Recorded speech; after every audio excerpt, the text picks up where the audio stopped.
All right, let's dive right in. We're going to take a look at the web of connections surrounding Jeffrey Epstein, and we're zeroing in on the incredibly powerful billionaires who are named in those recently released files.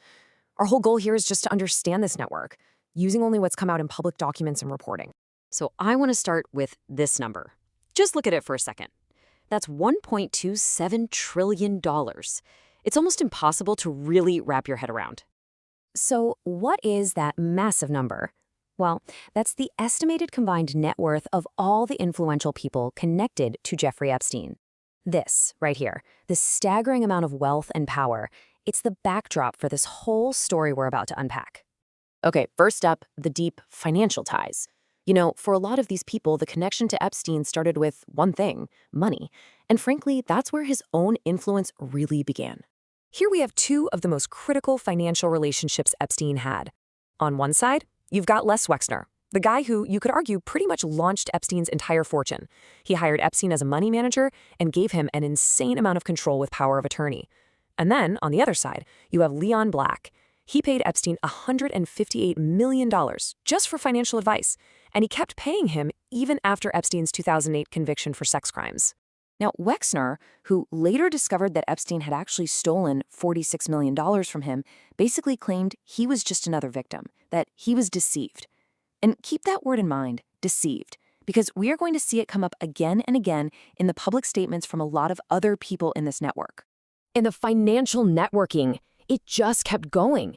The files show Epstein was in talks to manage money for the real estate mogul Mortimer Zuckerman. He was also emailing with banking heiress Ariane de Rothschild, offering his advice to her firm.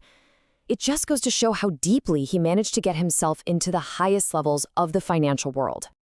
Okay, so let's shift gears now, from that kind of old money to the new power elite. We're talking about the titans of tech. Epstein clearly put in a ton of effort to build relationships in this world too. And, you know, maybe the biggest name to come out of the tech world in all this is Bill Gates. With a net worth of $124 billion, his connection, as you can imagine, got a massive amount of attention. So what did that connection actually look like, according to the documents? Well, they had several meals together. Turns out, Epstein was also friendly with a bunch of people inside Gates's inner circle. And the files show there were scheduled meetings between the two of them, though we can't confirm if every single one of those actually happened. For his part, Gates has been pretty vocal about his regret, saying, quote, "Every minute I spent with him, I regret." At the same time, his spokesperson has gone even further, calling some of the other claims about their relationship absolutely absurd and completely false. But Gates was definitely not the only tech titan mentioned, not even close. Google co-founder Sergey Brin reportedly visited Epstein's island. Elon Musk's name pops up in a 2012 email asking about the wildest party. And then there's Peter Thiel, the co-founder of PayPal. He got an invitation to the island as recently as 2018, though his team is quick to say he never actually went. Now, let's widen the lens even more. We're moving from boardrooms to the halls of power, because Epstein's network also reached deep into some very powerful social and political circles. The files trace a relationship between Donald Trump and Epstein that goes way back to the 90s. As you can see on this timeline, flight logs show Trump flew on Epstein's plane and Epstein was at events at Mar-a-Lago. Years later, after they reportedly had a falling out, Trump completely denied knowing anything about Epstein's sex crimes. Another huge figure is the founder of Virgin Group, Richard Branson. His name shows up hundreds of times in these files. And there are photos that place Epstein at Branson's own private island. His spokesperson later said that if Branson had known the full story, he never would have gotten involved with Epstein.